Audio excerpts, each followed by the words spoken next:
कुलदीप कुमार जी, सीधे आपके पास आते हुए, प्रधानमंत्री नरेंद्र मोदी ने आज अपने संबोधन में भ्रष्टाचार का भी जिक्र किया। उनकी ओर से सीधे कहा गया, गरीबों को लूटने वाले जेल जा रहे हैं और जो गरीब आम आदमी है, आम व्यक्ति, उसको उसका हक दिलाने का सरकार काम कर रही है और ये मोदी की गारंटी है। कुलदीप कुमार जी, आप ही लोगों की तरफ इशारा था उनका।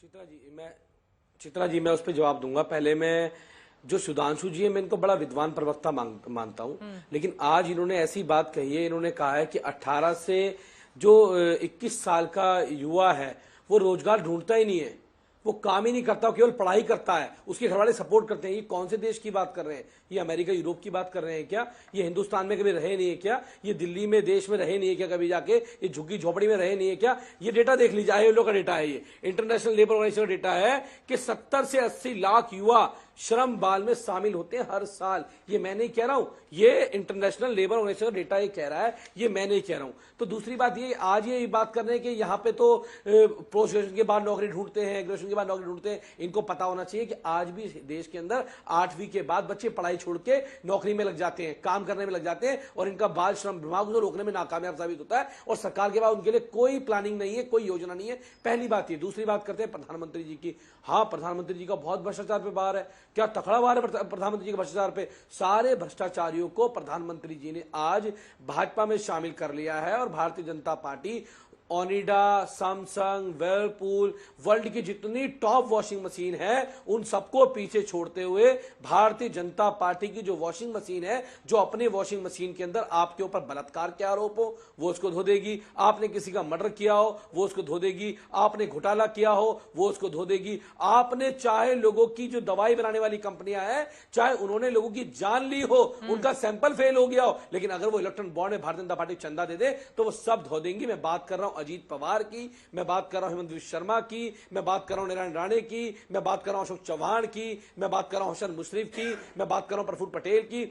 ऐसे सैकड़ों नाम चित्रा जी जिनको भारतीय जनता पार्टी ने शामिल करा लिया, लेकिन आज जो इकट्ठा ईमानदार लोग हैं, जो ईमानदारी से दिल्ली के लोगों की सेवा कर रहे थे, जो दिल्ली की जनता को बिजली, पानी, शिक्षा, स्वास्थ्य दे रहे थे, इस महंगाई के दौर में जब पूरे देश में महंगाई बढ़ रही है, वहां दिल्ली के लोगों को अरविंद केजरीवाल जी ने जो सुविधाएं देने का काम किया, आज ऐसे नेताओं को जेल में डालने का काम भारतीय जनता पार्टी ने किया है। और मैं आपके चैनल में दावे से कह रहा हूं कि भारतीय जनता पार्टी अपना कोई भी सर्वे करा ले, सारे सर्वे भारतीय जनता पार्टी के फेल होने वाले हैं और पूरे देश के अंदर अरविंद केजरीवाल जी को गिरफ्तार करने का नुकसान भारतीय जनता पार्टी को उठाना पड़ेगा। वर्मा जी का भी रिएक्शन ले लेती हूं। सुधांशु जी, फिर आप दोनों लोगों का एक साथ में जवाब दे दीजिएगा, ठीक है? आशुतोष वर्मा जी, यहाँ पर तमाम मुद्दे हैं जिनका जिक्र किया जा रहा है और 2019 के चुनाव में भी तकरीबन इन्हीं सारे मुद्दों पर सरकार को घेरने की जबरदस्त तरीके से कोशिश हुई थी, चौकीदार चोर है के जरिए, महंगाई और बेरोजगार का मुद्दा उठाकर। लेकिन जहां नरेंद्र मोदी की गारंटी शब्द आ जाती है, वहां पर हाल के चुनावों में भी हमने देखा है ट्रेंड किस तरह से बीजेपी के पक्ष में बदल जाता है। 14 में तो मोदी का सिर्फ 3 बार नाम लिया गया था घोषणा पत्र में, इस बार तो 65 बार है। तो ये जो मोदी की गारंटी की बात बीजेपी की ओर से की जा रही है, उसे कैसे लड़िएगा? विश्वसनीय चेहरा जिसको सामने रखकर 400 पार का नारा दे रही है आशुतोष वर्मा जी, बीजेपी। धन्यवाद चित्रा जी। देखिए, हमको नहीं लड़ना है। देखिए, जो लड़ तो भारतीय जनता पार्टी वाले खुद आपस में लड़ रहे हैं। जिस प्रकार से भारत में पिछले 10 सालों में एक अधिनायकवाद आया है, आज भारतीय जनता पार्टी के राष्ट्रीय अध्यक्ष ने उसको परिलक्षित कर दिया और आपके घोषणा पत्र में दिख भी रहा है। 2014 में जो घोषणा पत्र 2019 में संकल्प पत्र बना था, वो 24 में मोदी की गारंटी एक व्यक्ति के अधीन आके झुक के खड़ा हो गया है। बड़े बड़े वादों की फहरिस्त लेके 14 और 19 में आए और 24 में ऐसा कोई बड़ा वादा नहीं कर पाए। मुझे लगता है कि वादे करते करते अब मोदी सरकार हाफ सी गई है। और जहां तक चरण वंदन की बात है, आपने देखिए राष्ट्रीय अध्यक्ष भारतीय जनता पार्टी के हर तीसरी लाइन में रिपीट किया कि मोदी जी की वजह, मोदी जी की वजह, मोदी जी की वजह। क्या ये सच नहीं है आशुतोष वर्मा जी? नहीं, राष्ट्र किसी, बिल्कुल सच नहीं है। हाँ। राष्ट्र किसी एक व्यक्ति से नहीं चलता है। हाँ। राष्ट्र जो है यहाँ पे बीजेपी खुद के लिए वो बीजेपी का घोषणा पत्र था ना, वो राष्ट्र का घोषणा पत्र थोड़ी ना था, वो तो बीजेपी का घोषणा पत्र था। सरकार भी किसी एक व्यक्ति से नहीं चलती है। हाँ।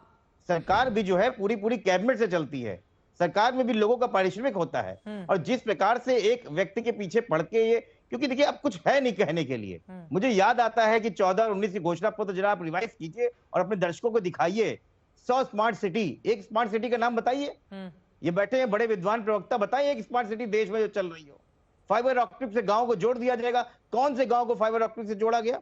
24x7 बिजलियों को गांव और शहरों में मिलेगी। किस शहर में और किस देश में? भारत के कौन सी राजधानी? आप दिल्ली में बैठी हुई है, आप बताइए 24x7 अगर आपको बिजली मिलती हुई। बुलेट ट्रेन चलेगी, बुलेट ट्रेन कौन सी चल गई? 100 दिनों में महंगाई कम कर देंगे। आप देख ही रही महंगाई पे क्या बात हो रही है। बेरोजगारी की बातें अभी आपके सामने दता बताई जा रही हैं। वो कह रहे हैं कि 22-24 साल तक कोई नौकरी नहीं ढूंढता है। ये तो हालात है भारतीय जनता पार्टी के प्रवक्ताओं की। किसानों की एमएसपी पे खरीदारी होगी, किसानों के क्या हालात है आपने देखा। तो झूठ के पुलंदे से लेके भारतीय जनता पार्टी अब वादे करना करते करते हाँफ सी गई है। और हाँफने का नतीजा यह है कि उनको पता है कि हमारे अंदर सिर्फ एक चीज रह गई, मोदी की गारंटी बोलते जाओ और जुमले फेंकते जाओ। लेकिन जनता को भी आप समझ रही है ना, वो कनेक्ट कर पा रही है ना। वो 2014 है, ये 2024 है। बिना ये कनेक्ट बदलता किए हुआ अभी भारत 3 है। राज्यों के रिजल्ट आए थे आशुतोष वर्मा जी, आप कह रहे हैं कि कनेक्ट ही नहीं कर पा रही है। आपने नहीं, देखा 3 मध्य राज्यों के प्रदेश में चुनाव तो कैसे 3 क्लीन राज्यों के स्वीप हुआ, चुनाव तो छत्तीसगढ़ 2018 में भी आए इसके थे ना। अलावा राजस्थान में। हाँ, आपकी बात नहीं, बिल्कुल चित्रा सही जी, है। ठीक है, 2000 आप तो बता रहे हैं इसको कि 18 में बराबर जिस तरह के रिजल्ट आए थे वैसे ही मौजूदा वक्त में भी होंगे। मुझे लगता है सुधांशु जी आप इसका जवाब दे दीजिए, फिर उसके बाद वरुण जी, अभिषेक जी आपके पास फौरन आ रही हूँ। भ्रष्टाचार के मुद्दे पर कुलदीप जी ने जो आरोप लगाए और बाकी मुद्दे पर आपने आशुतोष वर्मा जी को सुना। दोनों बातों का जवाब देता हूं। पहले मैं आशुतोष जी की बात कहता हूं। जनाब, जुमला क्या होता है सबको पता। समाजवादी पार्टी अपने घोषणा पत्र में कहती 2029 तक भारत से सारी गरीबी हटा देंगे। गजब है साहब, 16 साल तो उत्तर प्रदेश में शासन कर चुके हैं और आपके सहयोगियों का शासन 60 साल में रहा। और 60 साल शासन उसी का नहीं रहा कि पार्टी का रहा हो, उन्हीं के बाप दादों का शासन रहा। मतलब बाप न मारी मेढकी बिटवा तीरंदाज, मतलब 5 साल में हम सब कर देंगे। ये जुमला नहीं तो क्या है? और एक प्रकार का मजाक है अगर आप ये कहने का प्रयास करते हैं घोषणा पत्र के 5 साल में हम सब कुछ कर देंगे। खैर कोई बात नहीं। अब हमारे कुलदीप जी देखिए कितनी मजाकिया बात करते हैं। इनका वाक्य क्या बोला? कहते हैं कि 8वीं कक्षा के बाद ही बच्चा रोजगार की तलाश में आ जाता और बाल श्रम करने लगता, जिसको आपकी सरकार रोक नहीं रही। जनाब, कहना क्या चाहते हैं आप? अगर 8वीं क्लास के बाद बच्चा काम करता है तो वो टेक्निकली कभी उसका एम्प्लॉयर रोजगार की कैटेगरी में उसको काउंट ही नहीं कर सकता, वो इलीगल है। और आप कह रहे हैं जो इलीगल एज है उस एज से लीगली काउंट होना चाहिए 8वीं क्लास। आपका वाक्य है, मैंने आपका वाक्य पकड़ा है, कोई ऐसी इधर उधर की बात नहीं कर रहा हूं। इससे दिखाई पड़ता कितने छल प्रपंच ये लोग सच को झूठ और झूठ को सच साबित करने के चक्कर में लगे रहते हैं। और मेरी जिस भी बात पे आपत्ति हो, या हमारे जितने भी साथी बैठे हुए हैं ये बता दें, हम सब ने अपनी पहली नौकरी किस उम्र में ज्वाइन की थी।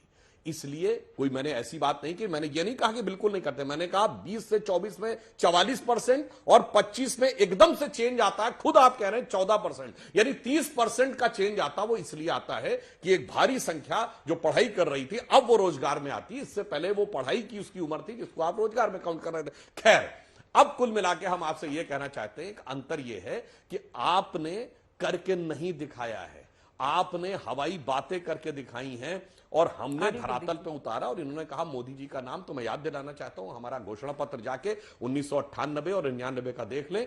हमारा क्या नारा होता था? वोट कमल को, वोट अटल को। हमारा नारा था कहो दिल से, अटल फिर से। तो जो नेता है उसके अनुसार चलते हैं, मगर अधिनायकवाद, अरे जो पूरी पार्टियां अधिनायकवाद के ऊपर है। जिन पार्टियों, समाजवादी पार्टी की स्थापना से लेकर आज तक इनके प्रथम परिवार के अलावा अध्यक्ष मुख्यमंत्री कुर्सी किसी के पास नहीं रही। सत्ता का सूत्र तकरीबन 100 सालों से कांग्रेस में बाय एंड लार्ज एक ही परिवार के हाथ में रहा है। अधिनायकवाद तो ये है, ये जो बोल रहे थे आम आदमी पार्टी वाले, ये बताइए आपकी पार्टी में प्रशांत भूषण, शांति भूषण, कुमार विश्वास, योगेंद्र यादव, एडमिरल रामदास, साजिया इल्मी से लेके और आशीष खेतान से लेके अश्विनी उपाध्याय तक, ये सब अधिनायकवाद में थोड़ी, ये तो प्रेम मोहब्बत से छोड़ के चले गए थे। अधिनायकवाद ये होता है कि मनीष सिसोदिया को तो रिजाइन करवा दिया उसी मुकदमे में, उसी मामले में, मगर केजरीवाल रिजाइन नहीं करेंगे। अधिनायकवाद ये हो कि अधिनायक के लिए रूल दूसरा होगा, सरकार का नहीं, पार्टी का भी। अन्यथा अगर आप ये मानते थे कि ये गलत था तो क्यों सिसोदिया जी से रिजाइन करवाया, क्यों सत्येंद्र जैन से रिजाइन करवाया? आपने पंजाब में अपने एक मंत्री को बर्खास्त किया, कौन सी अदालत का फैसला आने के बाद बर्खास्त किया? बिल्कुल, बोले कुलदीप जी।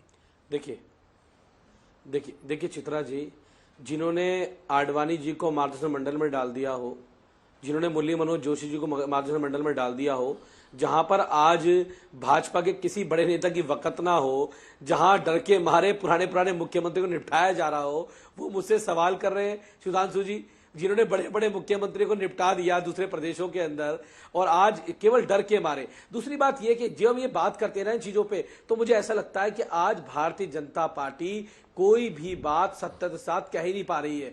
आज भारतीय जनता पार्टी में वो दम नहीं दिख रहा है। 2014 में तो बड़े वादे करते थे ये लोग। आज तक बताइए 15 लाख रुपए किसके अकाउंट में है इस देश के अंदर, एक का नाम बता दीजिए। फिर इन्होंने जुमला साबित हुआ नहीं हुआ। आज ये संकल्प पत्र की बात कर रहे हैं। मैं कह रहा हूं मोदी जी की गारंटी तो है, लेकिन उस गारंटी की इस देश में कोई वारंटी नहीं है। मैं देशवासी को बताना चाहता हूं वो जुमला पत्र है। जैसे 15 लाख जुमला साबित हुआ था, जैसे 2 करोड़ रोजगार जुमला साबित हुआ था, जैसे इन्होंने कहा था स्मार्ट सिटी बनाएंगे, सो वो जुमला साबित हुई। बुलेट ट्रेन जुमला साबित हुई। बहुत हुआ महंगाई के मार, अब की बार मोदी सरकार जुमला साबित हुई। 45 रुपए लीटर पेट्रोल डीजल देने का वादा किया था, आज सब मुकर गए। आज ये कहते हैं नहीं जी हमने तो ये कर दिया। अभी मुझे बता रहे थे यहाँ डेटा पे, कहते हैं कि हमने तो जो नीचे का श्रम काम करते हैं इलीगल है। अरे उन इलीगल वो क्यों काम कर रहे हैं? वो मजबूरी में काम कर रहे हैं, क्योंकि उनके पास, उनके माता पिता के पास रोजगार नहीं है। आज उन्हें 400-400, 500-500 रुपए की छोटी छोटी नौकरी करनी पड़ती है। कोई आज भी इस देश के अंदर बच्चे चाय की दुकान पे काम करते हैं। और बताइए ना मोदी जी की क्या उम्र थी जब चाय बेचा करते थे?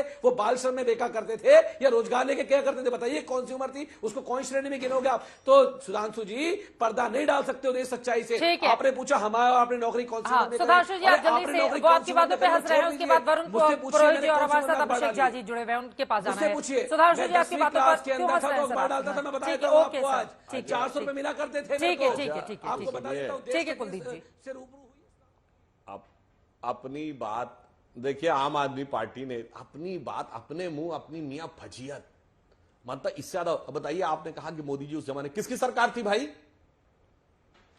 अरे भाई अगर मोदी जी बचपन में चाय बेच रहे थे तो वो किसकी सरकार थी? सरकार का दोष था कि मोदी जी का दोष था? अभी कह रहे हैं मजबूरी होती है गरीबी में, और अभी कह रहे हैं कि अगर मोदी जी 1950 के दशक ना 1950 के दशक में, 60 के दशक में अपने शांति हो गया होता है। जब आप बोल रहे हैं अपनी फजीयत लोग कराते रहते हैं। अब अपने अपने टर्न पे सर, अपने अपने टर्न पे।